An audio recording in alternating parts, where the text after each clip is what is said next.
युधिष्ठिर भले ही अर्जुन और भीम की तरह युद्ध कौशल में पारंगत नहीं थे, लेकिन उस युग में युधिष्ठिर जैसा कोई विवेकशील भी नहीं था, क्योंकि युद्ध कौशल व बल आपको हर जगह विजयी नहीं बना सकते। कभी कभी मात्र विवेक का उपयोग करके आप बड़ी से बड़ी चुनौतियों पर विजय प्राप्त कर सकते हैं। आज की इस वीडियो में हम आपको बताएंगे कि कैसे 10,000 हाथियों का बल रखने वाले भीम अपनी शक्ति का उपयोग करके जीत नहीं सके, लेकिन वही मात्र विवेक का उपयोग करके युधिष्ठिर ने कैसे भीम के प्राण बचाए।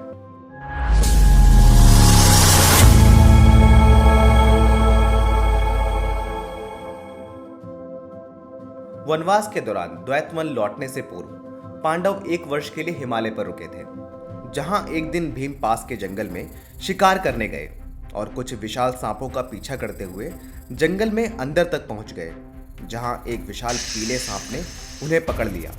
10,000 हाथियों का बल रखने वाले भीम उस पीले सांप के पकड़ के आगे बिल्कुल असहाय हो गए और पूरा संघर्ष करने के बाद भी वह अपने आप को छुड़ाने में सक्षम ना हो सके, जिसके बाद भीम ने हार मान ली और कहा कि इस संसार का सबसे शक्तिशाली शेर भी मुझ पर इतनी आसानी से विजय नहीं पा सकता।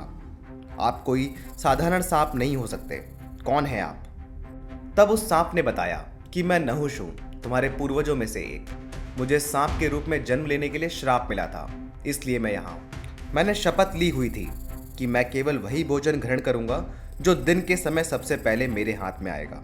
दुर्भाग्यवश आज तुम मेरे शिकंजे में आ गए।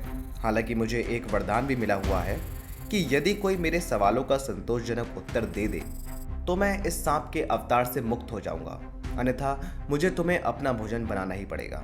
इसी बीच जब भीम काफी देर तक नहीं लौटे तो सभी पांडवों ने उन्हें खोजना प्रारंभ कर दिया था और संयोगवश खोजते खोजते युधिष्ठिर उसी जगह जा पहुंचे जहां नहुष ने भीम को पकड़ रखा था।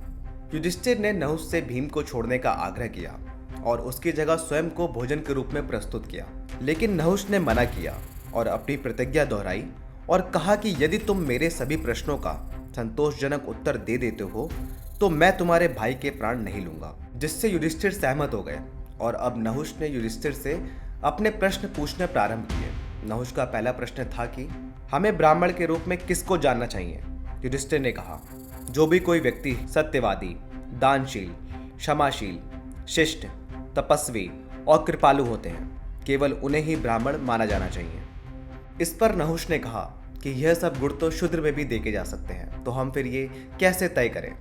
इसके जवाब में युधिष्ठिर ने कहा कि यदि यह सभी गुण शूद्र में हो और ब्राह्मण ना हो तो शूद्र शूद्र नहीं है और ब्राह्मण ब्राह्मण नहीं है। केवल उसे ही ब्राह्मण माना जाना चाहिए जिसमें यह सभी गुण हैं, चाहे वह किसी भी समुदाय से क्यों ना हो। जिस पर नहुष ने कहा कि अगर कर्म ही यह निर्धारित करते हैं कि आप ब्राह्मण हैं या नहीं, तो ब्राह्मण कुल में जन्म लेने का क्या महत्व। बहुत अधिक ना सोचते हुए युधिष्ठिर ने उत्तर दिया कि जन्म के समय किसी व्यक्ति का वर्ण निर्धारित करना सबसे कठिन कार्य है, क्योंकि आज का समय वर्णों और जातियों का बहुत अधिक मिश्रण हो चुका है। हालांकि बुद्धिमान लोग केवल कर्म को ही वर्ण का सूचक मानते हैं। युधिष्ठिर के विवेकपूर्ण उत्तरों से नहुष बहुत प्रसन्न हुए, जिसके बाद उन्होंने भीम के प्राण नहीं लिए। युधिष्ठिर के विवेक के कारण न केवल भीम के प्राण बचे, बल्कि उनके ही एक पूर्वज नहुष को अपने श्राप से मुक्ति भी मिल गई।